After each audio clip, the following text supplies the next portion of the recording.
मित्रों नमस्कार, मैं हूं करण और आज मेरे साथ मौजूद हैं श्रीमान कुंवर बहादुर त्रिपाठी जी, जो कि एक वैदिक विद्वान हैं, वैदिक प्रवक्ता हैं और धर्म के प्रचारक भी हैं।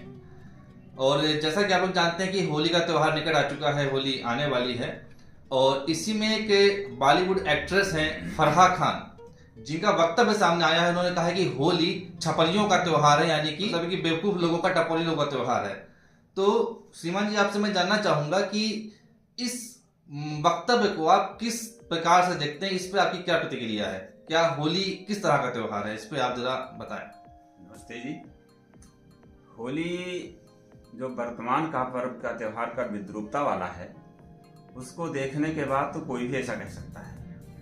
जो अभी आपने कहा कि कुछ लोगों का आक्षेप है कि यह त्योहार हुड़दंग वालों का है या जो है छिछोरे लोगों का है, तो वर्तमान में इसमें जो विसंगतियां आ गई हैं, विद्रूपताएं आ गई हैं, उसके आधार पर तो कोई भी ऐसा कमेंट कर सकता है। क्योंकि होली का जो मूल रूप है, जो मूल तत्व है होली पर्व का, वो ऐसा है ही नहीं। ऐसा न जानने की वजह से लोग ऐसा कहते हैं। तो ऐसे तो तमाम से त्योहार जो दूसरे संप्रदाय में हैं, उनके भी स्वरूप काफी विकृत हैं और उन पे भी आरोप लग सकते हैं। हाँ, विकृत है, लेकिन बाकी अन्य त्योहारों का मूल भी उसी तरह है। हमारा जो होली का पर्व है वो मूलतः ऐसा नहीं, ऐसे विद्रूपता आई है। बाकी अन्य जो पर्व हैं वो विकृति का, उनका रूप ही ऐसा है। जैसे बलि वाले संबंधी जितने हैं त्योहार हैं, उसमें कौन सा आप संशोधन करें, कौन सी विद्रूपता आई है, लेकिन होली में ऐसा नहीं है। होली एक प्राचीन वैदिक पर्व है, जो कृषि आधारित पर्व है अपने भारतीय परंपरा का। हमारी भारतीय परंपरा के जितने भी पर्व हैं उनका संबंध कृषि, मौसम और स्थान से संबंधित होता है। जो है विशेषता है हमारे भारतीय पर्वों की। जितने भी पर्व हैं कृषि के ऊपर हमारे जितने भी पर्व, क्योंकि ये भारत हमारा गौवंश और कृषि पर आधारित देश है, हमारे पर कृषि पर आधारित है। होली का पर्व आप कह रहे हैं कृषि पर आधारित है, जबकि इसमें रंग खेला जाता है, पिचकारी खेली जाती है, पानी खेला जाता है और गले मिला जाता है और गुजिया खाई जाती है। आप कह रहे हैं इसका कृषि से संबंधित, कृषि से क्या संबंध? बहुत सुंदर प्रश्न आपने किया। अभी हमने कहा कि हमारे अधिकांश पर्व मौसम, ऋतु, कृषि और स्वास्थ्य से संबंध रखते हैं। ऐसा कोई पर्व नहीं है जो निरर्थक मनाया जाता हो। हमारे यहाँ फसलों के मुख्य दो आयन होते हैं। एक होता है हमारा जो आषाढ़ मास में फसल बोई जाती है, और एक होता है शरद ऋतु में बोई जाती है। तो एक रबी फसल होती है, एक खरीफ फसल होती है। दो फसलें होती हैं। एक को कहते हैं हम श्रावणी, एक को कहते हैं आषाढ़ी। तो जो हमारी शरद ऋतु में फसल तैयार होती है उसको शारदीय कहते हैं, और जो हमारी ग्रीष्म ऋतु की फसल तैयार होती है उसको हम वासंती कहते हैं। रबी की फसल भी कहते हैं। रबी भी कहते हैं। तो जो नया अन्न पैदा होता है, शस्य कहते हैं फसल को, और इष्ट कहते हैं इच्छित को, और नौ माने नया। तो हमारे दो पर्व हैं कृषि आधारित जी, जिसको पहला पर्व है हमारा शारदीय नव शस्येष्टि पर्व, और दूसरा है वासंती नव शस्येष्टि पर्व। तो यानी कि वासंती नवषष्ठी पर्व ये होली का पर्व है जी, और शारदीय नवषष्ठी पर्व ये दीपावली का पर्व है। वो दोनों कृषि पर आधारित हैं। हालांकि अन्य त्योहार भी कृषि से संबंधित हैं, पर ये दो त्योहार मूल रूप से, क्योंकि इसके दौरान हमारी फसलें तैयार हो जाती हैं। जी जी, इसलिए जो है इसको हम मूलतः कृषि पर आधारित कहते हैं। बात रही जो इसके साथ में आपने और चीजें जोड़ी कि इसमें रंग खेलते हैं, उसका भी इसके साथ संबंध है। जैसे हमारी शारदीय नवषष्ठी पर्व मनाया जाता है जब धान की फसल तैयार होती है, खील तैयार होती है, सावा कोदो इत्यादि तैयार होते हैं, तो दीपावली में हम वो पर्व मनाते हैं। हाँ, उसमें वो सब चढ़ता भी है, उसकी करते हैं, आहुति देते हैं। इसी तरह जब हमारी वासंती फसल तैयार होती है, जिसका मुख्य फसल जौ है, जिसको जौ कहते हैं जी, जब ये फसल हमारी तैयार होती है, इसकी फसल से शुरुआत होती है, उसके बाद सारी फसलें पकने लगती हैं वासंती की। तो जब हमारी ये फसल तैयार होकर के घर में आने वाली होती है, तो उसकी खुशी में, आमोद प्रमोद में हमारे भारतीय लोग इस पर्व को मनाते थे। हमारे यहाँ विधान है कि कोई भी फसल जब तैयार हो जाए, जब तक उसको देवताओं को, अग्नि को या अन्य जो हमारे सन्यासी हैं, ब्राह्मण हैं, मतलब मुख्य रूप से यज्ञ में न प्रयोग कर लिया जाए, तब तक उसको छूता कहते हैं या अछूता कहते हैं, अर्थात वो खाने योग्य नहीं है।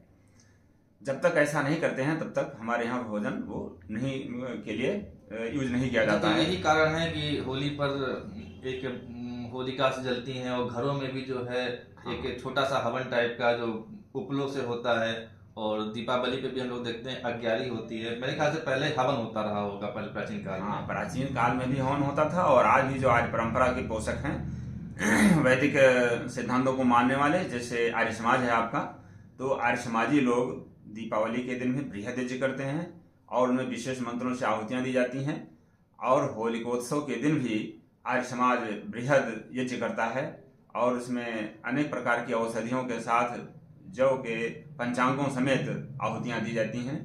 ये आज भी परंपरा है, ऐसी बात नहीं है। जो लोग भूल गए हैं, लेकिन अभी भी आर्य परंपरा के कुछ लोग उसको जीवित किए हुए हैं। एक चीज और कि आपने कहा ये कृषि से संबंधित है ये त्योहार, तो जबकि हम लोग जब पौराणिक दर्शन पढ़ते हैं या जो लोक कथाएं हैं उनको सुनते हैं, तो उसमें आता है कि प्रहलाद के समय से होली का मनाया जाना प्रारंभ हुआ। तो ये होली का मनाया जाना कब से प्रारंभ हुआ? प्रहलाद के समय में? तो उससे पहले क्या कृषि नहीं होती थी या क्या, इसमें आप बताएंगे? इसके पीछे कारण दूसरा है। इतिहास को जो है प्रकृति से जोड़ दिया गया है, इसलिए भ्रांति चल पड़ी। प्रहलाद के पिता का नाम था हिरण्यकश्यप जी।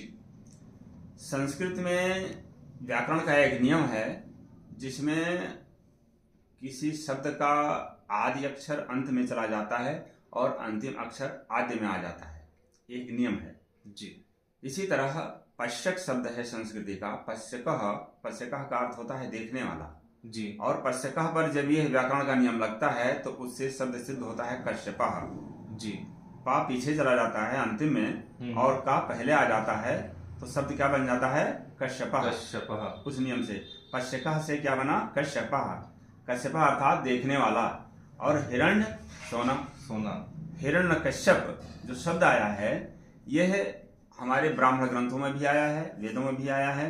हिरण्यकश्यप का अर्थ है सोने को देखने वाला, जिसकी इच्छा सोने को देखने की हो। सोना का मतलब केवल जो हमारा एक कलधौत है, स्वर्ण है, यही सोना नहीं है। हिरण्य कहते हैं जो हमारी सुनहली फसलें हैं। जब हमारी फसल पककर तैयार होती है, गेहूं और जौ की बालियां चमकती हैं तो सोने जैसी लगती हैं, तो हिरण्यकश्यप किसान के लिए भी प्रयोग किया गया है। हिरण्यकश्यप का अर्थ है किसान। जी, क्योंकि वो उन सुनहली फसलों को देखना चाहता है, प्रयास पसंद करता है, देखता है अपनी फसलों को, इसलिए हिरण्यकश्यप कौन है? किसान भी हिरण्यकश्यप है। हिरण्यकश्यप किसान है। और प्रहलाद प्रकृष्टेन आह्लादा, जो विशेष प्रकार के आह्लाद उत्पन्न करे, अर्थात जो हमारी फसल तैयार होती है, जो उसके दाने हैं वो किसान को बहुत ही आह्लादित करते हैं।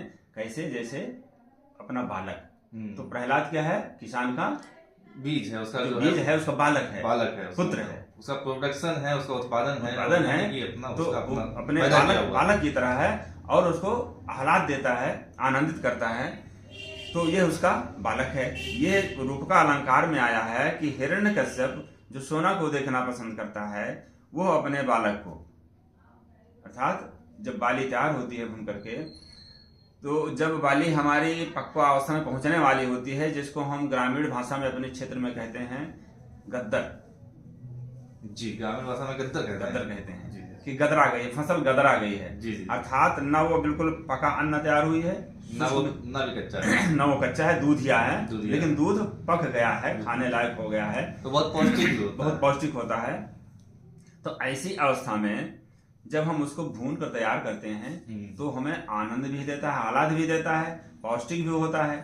तो किसान क्या करता है? हिरण्यकश्यप क्या कर रहा है? अपने बालक को आग में जला रहा है। अच्छा, तो वही होली में जलाया जाता है, क्या है? बालियां चने की, और प्रहलाद बालक है जो है। हाँ। और किसान उस बालक को जला रहा था, प्रहलाद को आग में जला रहा है। और उसके पहले क्या किया उसने? सिंचाई की, पानी डाला, सब डाली, जैसे बताते हैं पर्वत से गिराया, पानी में डुबोया सब, तो उसकी जो अब तक परवरिश की गई सब उसको तपाया। अब जब तैयार हुआ वो बालक, तो अब उसको आग में जला दिया।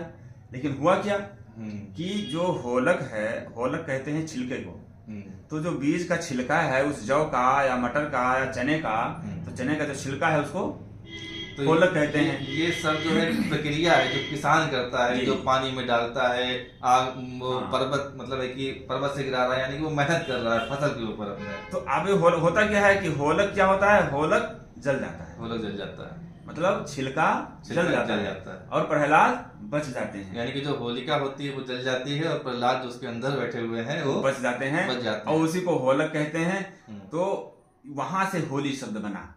होलक का अर्थ होता है जिसको गारा में कहते हैं होरा, चलो होरहा खावा जाए, बच्चे कहते चलो आज होरहा खावा जाए, तो उसमें आलू को भी भून कर खाया जाता है, सिंघाड़े को भूनकर खाया जाता है, मटर को खाया जाता है, खेसारी को खाया जाता है, अरहर की फलियों को खाया जाता है, जौ की बालियों को भुना जाता है, गेहूं की बालियों को भुना जाता है। इन सबको होला कहते हैं। और एक विशेष नई बात आपको बताएं, हमारे क्षेत्रों में जौ और गेहूं की बाल भुनी जाती है तो उसको उर्मी कहते हैं। उमी, हाँ। चने को मटर को होला कहते हैं, होरहा कहते हैं, और जौ और गेहूं की बाल को जब भूनते हैं तो उसको उमी कहते हैं। और उमी किसका अपभ्रंश है? उर्मी का। उर्मी का अपभ्रंश है उमी, यानी उसका बदलाव। हाँ, गांव में ग्रामीण भाषा में उमी कहते हैं। कहते हैं उमी बहुत पौष्टिक होती है, उमी खाया जाएगा। अर्थात आग में भून करके जो आध पके बाल को भूनते हैं तो उसको उमी कहते हैं। और उमी उर्मी का अपभ्रंश है, और उर्मी का अर्थ होता है ऊर्जा वाला, तरंग, लहर। और सबसे ज्यादा पौष्टिक यही लगता है। जैसे पानी की लहर है तरंग, उसको उर्मी कहते हैं। गंगोर्मी, गंगा की लहरें, अर्थात लहर जिसमें उफान हो, तरंगे हो, हलचल हो, तो वो इतना पौष्टिक होता है, इसलिए उसका नाम उर्मी कहा गया, उमी रखा गया। अर्थात वो बहुत पौष्टिक होता है और स्वादिष्ट होता है।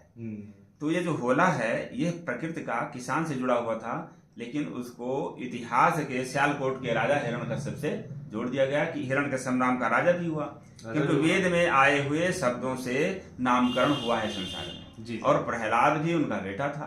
तो इस तरह कुछ हमारे रूढ़िवादी परंपरा के मानने वाले आचार्यों ने क्या किया कि वेदों में इतिहास ढूंढा और उन शब्दों से इतिहास के जो प्रकरण थे, हाँ, उनसे जोड़ दिया, इसलिए एक कहानी बन गई। ऐसा नहीं है, हिरण्यकश्यप से पहले भी नवस्य सृष्टि पर वासंती होती थी, यानी कि पहले से होता था। यानी कि जब से कृषि विद्या का ज्ञान, जब से सृष्टि बनी है, मानव का सृजन हुआ, तब से ये सारे पर्व मनाए जा रहे हैं। इसीलिए इनको हमारे यहाँ वैदिक पर्व कहा जाता है। जब से वेद है, सृष्टि के प्रारंभ से, मानव सभ्यता के प्रारंभ से ही ये सब त्योहार हम लोग सारे त्योहार मनाए जा रहे हैं। तो ये एक आपको मेरे ख्याल से लगा होगा बहुत बड़ी और रोचक जानकारी मिली होगी कि होली का त्योहार हिरण्यकश्यप और प्रहलाद से नहीं बल्कि उनसे भी पूर्व, जब से मनुष्य की उत्पत्ति है, मानव की सभ्यता का प्रारंभ है, तब से हमारा ये शारदीय नवसृष्टि पर्व और ये बसंतीय नवसृष्टि पर्व यानी कि होली और दीपावली के त्योहार मनाए जाते आ रहे हैं। और ये कृषि से जिस प्रकार से आपने, किसान से किस प्रकार से आपने इस पर्व को जोड़ करके, जो इसका रहस्य है, जो इसकी सच्चाई है, जो इसकी सत्यता है, वो हम सबके सामने आई है, ये बहुत ही रोचक है, बहुत ही अद्भुत है और बहुत ही प्रशंसनीय है कि हमारे त्योहार कितने अधिक विज्ञान संगत हैं, साइंटिफिक हैं। किसी भी अन्य मजहब के, जैसा कि फराह खान ने बोल दिया हमारे होली के त्योहार को, किसी भी अन्य मजहब में, किसी भी मत मजहब संप्रदाय में इतनी साइंटिफिकली कोई भी फेस्टिवल नहीं है। और अब इसके बाद में थोड़ा शौर, जो अभी आपने प्रश्न किया था उसमें दो पक्ष और थे। जी कि इसमें हम रंग डालते हैं, हाँ, रंग खेलते हैं, गुजिया खाते हैं, उसका भी कारण है। क्योंकि मैंने कहा था हमारे पर्व कृषि, ऋतु और स्वास्थ्य से संबंध रखते हैं। तो अब ऋतु क्या है? बसंत। बसंत ऋतु कब आती है? शरद की बात आती है। शरद के ऋतु में आदमी ठीक से स्नान नहीं कर पाता जी। कपड़ा निकाला ठंडक में, हाँ, और तुरंत पानी डाला, हाँ, और चला आता है, तो हमारे अनेक प्रकार की त्वचा रोग हो जाते हैं, स्किन डिजीज हो जाती हैं। सर्दियों में स्किन, तो जब सर्दी कम होने लगती है तो उसमें क्या किया जाता है कि हमारे यहाँ व्यवस्था थी, आयुर्वेद भी कहता है, चरक संहिता और जो सुश्रुत संहिता में अन्य विद्वानों ने भी बताया है कि टेसु अर्थात पलाश, सेमल, गुलाब, गेंदा, इन सारे फूलों को एक बड़े मिट्टी के पात्र में पानी में डाल दिया जाए और 2 दिन तक वो उसमें पड़ा रहे, उस फूलों का उसमें अर्क आ जाए। तो उस पानी को गुलाब बांस की बनी हुई पिचकारियों में भर करके एक दूसरे पर डाला जाए तो उससे क्या होता था, आनंद भी आता था, वो क्योंकि सुगंधित होता था, उसमें इत्र बन जाता था, उसको कुसुम सार कहते हैं। उस कुसुम सार से जब हम स्नान करते थे तो हमारे शरीर की जितनी त्वचा की बीमारियां होती थी सब ठीक हो जाती थी और शरीर सुगंधित हो जाता, सुवासित हो जाता था। उत्तन में भी ये सब चीजें पड़ती हैं। हाँ, और तो आप सही कह रहे हैं। और इससे क्या होता था कि हमारा शरीर हल्का हो जाता था। फिर होली के एक दिन पहले ये रिवाज था, आज भी गाँव में है जिनके यहाँ सुविधा है, लोग आलसी नहीं है, लेकिन अभी मेरे तक 4-6 साल पहले तक मेरी पत्नी जब तक शरीर में ताकत बढ़ जाती तब तक होली के एक दिन पहले जिस दिन आग लगती थी उस दिन परिवार के सभी सदस्यों को उबटन लगता था। उबटन लगता इसी था। से बंद कर दिया। हाँ, तो सरसों उबाला जाता था, सरसों में कसूर डाला जाता था, सरसों में हल्दी डाली जाती थी, और एक जो होती है कटीली पीली कटैया जिसको हम स्वर्णशीरी कहते हैं, गांव में भरभंडा कहते हैं, उस भरभंडा की जड़ को उबाल कर डालते थे उसमें। उसको डालने से किसी प्रकार की इसके बीज हो, खुजली, वो ठीक हो जाती थी। तो उबटन लगाया जाता था ताकि सारी त्वचा जो है मतलब मैल जो है निकल जाए। लेकिन अब वही विद्रूपता आ गई कि लोग उस रंग के बजाय जो फूलों के रंग के, फूलों रंग के बजाय जो है कृत्रिम रंग खेलने लगे, पेंट लगाने लगे, कीचड़ लगाने लगे, गोबर फेंकने लगे, नाली का कीचड़ जो है उछालने लगे। ये सब चीजें विद्रूपता आ गई जिससे आदमी उस सच्चे स्वरूप को भूल गया और ऐसे प्रश्न करने लगा। दूसरी जो गुजिया वगैरह जब हमारे ऋतु में बदलती हैं तो हमारे जो पाचन तंत्र है उसकी जठराग्नि है वो भी बदलती है जी। तो गांव में जब कोई किसी को प्रणाम करता है, नमस्ते करता है या नवान्न होता था हमारे यहाँ, ये शुरू हो जाता है माघ से। उधर भादों में भी नमा होता है, इधर भी नया नमा होता है जो है माघ में, दोनों तरफ नई फसल जो तैयार होती है। उधर सामा से होता है, इधर जौ से होता है जी। तो जब नवा में हम लोग पैल छूते हैं, पैलगी करते हैं बुजुर्गों को, तो आशीर्वाद देते थे कि नवा धरो पुरान खाओ, अर्थात नया अन्न उष्ण होता है, वो ठीक से नहीं पचता है, पुराना अन्न ठीक से पचेगा। तो उस डाइजेशन को सही करने के लिए अब चैत का महीना आएगा, नई फसल तैयार होगी, फागुन का महीना है, शरद ऋतु बीत रही है, तो उस अपने पाचन तंत्र को सही करने के लिए क्या करना है, हमको रेचक पदार्थ लेना है जिसको जुलाब कहते हैं। तो गुड़ के आटे से बना हुआ जो भोज पदार्थ है जिसको गुलगुला कहते हैं, पुआ कहते हैं। तो जो गुलगुला होता है वो रेचक होता है। जो खोए वाली गुजिया है वो स्वादिष्ट है, लेकिन जो पिचक्का कहते हैं, पिचकारी कहते हैं, गुण वाली, उसका विधान है होली के पर्व में खाने का, जिसमें सोंठ, काली मिर्च और गुड़ भर करके बनाई जाती थी गुजिया। वो हो स्वास्थ्यवर्धक क्योंकि वो रेचक का काम करती है। आपको हाँ, वो वाली गुजिया खाने जब हम आज खाएंगे तो कल मुझे दस्त आएगी, मेरा पेट साफ हो जाएगा, लेट्रिन साफ हो जाएगी। जबकि खोए वाली गुजिया जो खाई जाती है 3 दिन लेट्रिन नहीं होगी, वो और मलबद्धता बढ़ाती है, वो कोष्ठबद्धता करती है। तो ये उद्देश्य था कि हम गुजिया पिचकारी जरूर खाएंगे, गुलगुला जरूर खाएंगे होली में। क्यों? क्योंकि मुझे डाइजेशन सही करना है। रंग जरूर खेलेंगे क्योंकि स्किन डिजीज समाप्त करनी है। होलिका दहन में जाएंगे, वहां क्या करेंगे, जौ की बाली डालेंगे, अलसी डालेंगे और हवन सामग्री डालेंगे ताकि पर्यावरण हमारा जो है सामूहिक रूप से शुद्ध हो। हम दैनिक तो करते ही हैं, लेकिन सामूहिक रूप से भी पर्यावरण को शुद्धि के लिए हम क्या करते हैं, उसमें हवन सामग्री अच्छी डालते थे, लेकिन स्वरूप बिगड़ गया। अब लोग दरवाजा उखड़ कर डाल देते हैं, किसी के तखत डाल देते हैं, किसी की चारपाई डाल देते हैं। ये गलत चीजें हैं, ये वैदिक पर्व नहीं बताता है। हाँ, इन रूपों को देखकर कोई भी आलोचना कर सकता है, लेकिन ऐसा नहीं। देखिए, एक चीज और भी है, जैसे कि ये जो बसंत का ऋतु इस समय चल रही होती है होली के समय में, तो इससे जस्ट पहले पतझड़ की ऋतु आती है, और पतझड़ में जब ऋतु आती है तो तमाम सारी सूखी टहनियाँ, लकड़ियाँ जंगलों में बिखर जाती हैं, बहुत ज्यादा भर जाती हैं, जिससे कि आने वाले ग्रीष्म ऋतु में आग लगने और आग फैलने की संभावनाएं बहुत अधिक बढ़ जाती हैं। तो यह कारण भी है जो होलिका बहुत बड़ी सी जलाई जाती है, बहुत बड़ा हवन हो जाता है, तो लोग हरे भरे पेड़ काट के उसमें लगा देते हैं। ऐसा पहले इसलिए था क्योंकि पहले उनको जंगल साफ करने होते थे। जो टहनियाँ फैल गई हैं जंगलों में बहुत ज्यादा पतझड़ के कारण, एक्स्ट्रा जो लकड़ियां फैल गई हैं, जिससे कि आगे आग लगने की संभावना है, आग फैलने की संभावना है, उनको इकट्ठा करके एक बृहद होलिका जलाई जाती थी संभवतः, मुझको ऐसा लगता है। नहीं, ये केवल संभावना है, लेकिन ऐसा नहीं। होलिका का जो स्वरूप था विधिवत यज्ञ कुंड बनता था, सामूहिक बड़ा सा, और उसमें संध्याएं चयन की जाती थी। आम, पलाश, बरगद, गूलर, ये पत्ती उसमें नहीं डाली जाती थी। इन पत्तियों का प्रयोग नहीं, उस समय भी, हाँ, टहनियाँ जो संविधाएं हैं उन संविधाओं का प्रयोग होता था। ये तो बाद में स्वरूप आ गया है। जो हमारी वनस्पति की लकड़ियां होती थी उनको हम संजो कर रखते थे, क्योंकि हमारी परंपरागत वो ईंधन थे, वो हमारे भोजन बनाने में प्रयोग आती थी, एक्स्ट्रा कभी नहीं रहती थी। ऐसा नहीं है। विधिवत स्वरूप हमारा वैदिक वही था, यज्ञ जो है यज्ञ कुंड बना करके और विधिवत उसमें सामग्री डाल करके। बाकी तो जो एक्स्ट्रा होती थी वो हमारे रसोई में प्रयोग होती थी, सालों की साल चलती थी, हम उनका ईंधन प्रयोग करते थे, क्योंकि इतनी खपत रहती थी, हमारे भोजन उसी पर बनते थे।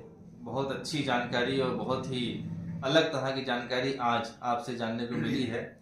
और हम लोग बचपन से ही होली का त्यौहार मनाते आए हैं, पर होली का जो वास्तविक स्वरूप है, सच्चा स्वरूप है, और जो वैज्ञानिक स्वरूप है, और जो वैदिक काल से, ऋषि मुनियों के काल से ये जो परंपरा जो चली आ रही थी, जिसको हम सब लगभग अधिकांश भूल चुके हैं उसके वैज्ञानिक रहस्यों को, तो आज आपके माध्यम से जानने को मिला है। और जो गुजिया वाली बात आपने बताई, ये जब मैं छोटा था तो घर पे बनती थी ये सोट वाली गुजिया, और वो भी खाने को मिलती थी, और वो भी स्वादिष्ट होती हैं और शरीर के लिए लाभदायक होती हैं। तो वही वाली गुजिया का विधान था। ये भी आपने बिल्कुल सही बताया, सभी बातें आपने बिल्कुल सही और वैज्ञानिक तथ्यों के आधार पर बताई। तो और इसमें जो है और हमारी सामाजिकता की बात है, क्योंकि ये त्यौहार एक साथ में जोड़ने वाला त्यौहार है। जी हाँ। इसलिए क्या होता था कि हमारे जैसे होलिकोत्सव का पर्व निकट आता था, अर्थात फागुन लगता था, तो शुक्ल पक्ष जैसे प्रारंभ होता था, उसी दिन से गांव में हर आदमी के घर टर्न वाइज चौताल, डटताल, दोताल, होली और धमाल, ये गीत थे। गीत की, हाँ, जैसे सवैया छंद दोहा है, ऐसे गीत के जो हैं चौताल, डेढ़ताल, दोताल, ये गीत हैं। इन गीतों को हम गाते थे और उस गीतों के माध्यम से अपनी प्राचीन संस्कृति को भी याद करते थे, ऐतिहासिक चीजों का, और उपदेश वाली, और अपने राजा महाराजाओं के प्रकृति संबंधी उन गीतों के माध्यम से। तो हम अपनी संगीत विद्या को भी संजोए रहते थे, अपने इतिहास को भी संजोए रहते थे, और लोग मिलजुल कर इकट्ठा होते थे जो भूले बिछड़े दूर रहते थे। जैसे एग्जाम्पल के रूप में हमारा जो गांव है वो पयागपुर स्टेट के नजदीक है। जी हाँ, बहराइच जनपद में। तो जो पयागपुर के राजा थे उनके ऊपर धमाल गाई जाती थी। मुझे याद है अच्छा। कि महाराज पयागपुर के आला जो आला उदल से संबंधित है क्या ये? पैदा भय नाम वाला ने, पैदा हुए नाम महाराज जो पयागपुर के राजा थे, उसी में आते उनका वर्णन कहता है। कौशलेंद्र विक्रम सिंह राजा का नाम है, वीरेंद्र विक्रम सिंह राजा का नाम है, सुंदर रियासत पयागपुर सुंदर सुखधाम है, वीरेंद्र विक्रम सिंह राजा का नाम है, पैदा भय नाम वाला। जी। और उसी में उस छोटे भाई उनके थे कि छोटे साहब हैं उम्र के थोड़े, ये गुण भारी पान नहीं खाते, अधर्म बीच दर्शन दर्शाते, जिनके मुख हंसत हो तो वो जियारा। तो अब ये क्या था, इतिहास था अपने राजा महाराजा का। जी। और एक अक्सर चौपाल गाती थी कि जब महाभारत का युद्ध होता है और श्री कृष्ण जी दूध बन करके जाते हैं, जी, तो उसका वर्णन आता है कि अंध सोन दरबारा हो दिन सारा। जी। जब श्री कृष्ण जाते हैं दूध लेकर के महाभारत में धृतराष्ट्र के पास जब जाते हैं, जो 5 गांव की मांग करते हैं, जब मांग करते हैं, तो अब ये सब गीत क्या है, हमें संदेश देते हैं। फिर एक भगवान राम के ऊपर अक्सर गाया जाता है धमाल में, कि जो है सिया पिया की खबर नहीं पाई। फिर विकल सुदामा हिना ने जो है सुदामा का प्रकरण आता है, और कृष्ण जी के बारे में तो अनेक प्रकार की चौताल धमाल गाए जाते हैं। लेकिन वर्तमान क्या है कि भाभी को अनेक प्रकार की गाली दी जा रही है, महिलाओं को गाली जा रही है, तरह तरह की गंदे अश्लील गीत गाने जाने लगे। जबकि वही हमारा रामायण क्या कहता है, भगवान राम जब सीता जी का हरण होता है और सुग्रीव जी गिरे हुए उनका आभूषण लाते हैं और लक्ष्मण से पहचानने के लिए कहते हैं, तो लक्ष्मण जी क्या कहते हैं, ना हम जानामि केयूरे, मैंने चेहरा कभी देखा ही नहीं, मतलब ना हम जानामि केयूरे, ना हम जानामि कुंडलम। चरण कमल ही मैंने देखे हैं हमेशा, उनके चेहरा तो देखा ही नहीं, मैं पहचान ही नहीं सकता। हाँ, मतलब वो कह रहे हैं कि ना हम जानामि केयूरे, ना हम जानामि कुंडले, और जो पैर में पहनने जाना वाला है नूपुरे तू बीजानामी प्रातः नित्यम अभिवंदत। मतलब मैं उनके केयूर को नहीं जानता, जूड़े को नहीं जानता, कंगन को नहीं जानता, मैं नहीं पहचानता हूँ, लेकिन ये नूपुर को जो पहचानता हूँ, जो पैर का आभूषण है, क्योंकि मैं रोज पैर उनके छूता था, इसलिए मुझे याद है। तो जो अपने अपने यहाँ भाभी को माँ के समान समझ जाता था, उस भाभी को होली में गाली दे रही फागुन के महीने में, तो हमारा स्वरूप बिगड़ गया है। स्वरूप बिगड़ गया है, त्योहार मनाने का तरीका बदल गया है, स्वरूप बिल्कुल विकृत हो चुका है। अरे बड़ी सुंदर सुंदर गीत गाए जाते हैं, हम लोग बचपन में आते, एक गाते थे कि जो है पुरैन पात सकल सकल जल भीतर जैसे रहे भिगोई। जिस तरह कमल का पत्र पानी में डूबते हुए भी उस अलग है, उसी तरह इस संसार में तुम्हें रहना है कि प्रीति करो दिलदार लखे नहीं कोई, ऐसी प्रीति करो कि जिसको कोई देखे ना, लेकिन प्रीति करो। प्रीति करो दिलदार लखे नहीं कोई, कैसे पुरैन पात सकल जल भीतर जैसे रहे भिगोई, जैसे रहे। ऐसे अनेक प्रकार के चौताल धमाल गीत होते थे। इसमें एक खास बात ये भी है, जैसे कि हर कोई पढ़ा लिखा समझदार तो होता नहीं है, तो जो इसकी वैज्ञानिकता है, जो इसमें आयुर्वेद है, जो इसमें स्वास्थ्य संबंधित लाभ हैं इस त्योहार को लेकर के, तो हर कोई तो पढ़ा लिखा होता नहीं है। तो जो पढ़े लिखे लोग हैं, जो समझदार हैं, जो गुरुकुल में पढ़े हैं या आचार्य लोग के साथ में रहे हैं, वो तो अपने स्वास्थ्य शरीर को स्वस्थ रखने के बहुत सारे तरीके जानते हैं। पर जो नहीं जानते हैं वे लोग भी त्योहार के माध्यम से अच्छे खान पान को या जो उसको जीवित रखे हुए हैं, उस मौसम में संबंधित जो उचित खान पान है वो हमारे इन त्योहारों के माध्यम से हम तक पहुंचता था और सबके पास पहुंच जाता था, परंपरा में आता था, परंपरा में आ जाता था। यही उद्देश्य था कि सब लोग इस जो स्वास्थ्य वर्धक परंपराएं हैं उनके साथ जुड़ जाए, उनको भूले ना, वो हमारी परंपरा में बना रहे। यही उनका उद्देश्य था। तो हमारा उद्देश्य ये है कि हम पुनः उन परंपराओं को जगाने का प्रयास कर सकें। इसीलिए इस वीडियो के माध्यम से आप सबके साथ सम्मुख हम आए हैं। और कुछ संदेश देना चाहेंगे आप? संदेश यही देना है कि होली का अर्थ क्या है। जैसे किसी ने पूछा कि आप भैया वहां गए थे, तो कहा हम होलिए। हाँ, हम होलिए। होली मतलब पूर्ण हो गया, परफेक्ट हो गया, काम पूरा हो चुका है। होली तो हम ये समझ करके कि हम जो कुछ हुआ वो तो होली है, लेकिन अब हम इस होली के अवसर पर अपने जो कुछ अधूरे काम है उनको पूरा कर लें और एक बने, नेक बने तथा इस यज्ञीय परंपरा के माध्यम से इस त्योहार को मनाएं। हम भी अच्छे अच्छे सुंदर सुंदर गीतों को गाएं, गुनगुनाएं, पुष्टिवर्धक, रोग निवारक, अनेक प्रकार की औषधियों से युक्त सामग्रियों से हवन करें, अपने बड़ों का आदर करें, जो अपने से छोटे हैं उनको गले लगाएं, जो समकक्ष हैं उनसे आह्लाद पूर्वक मिलें।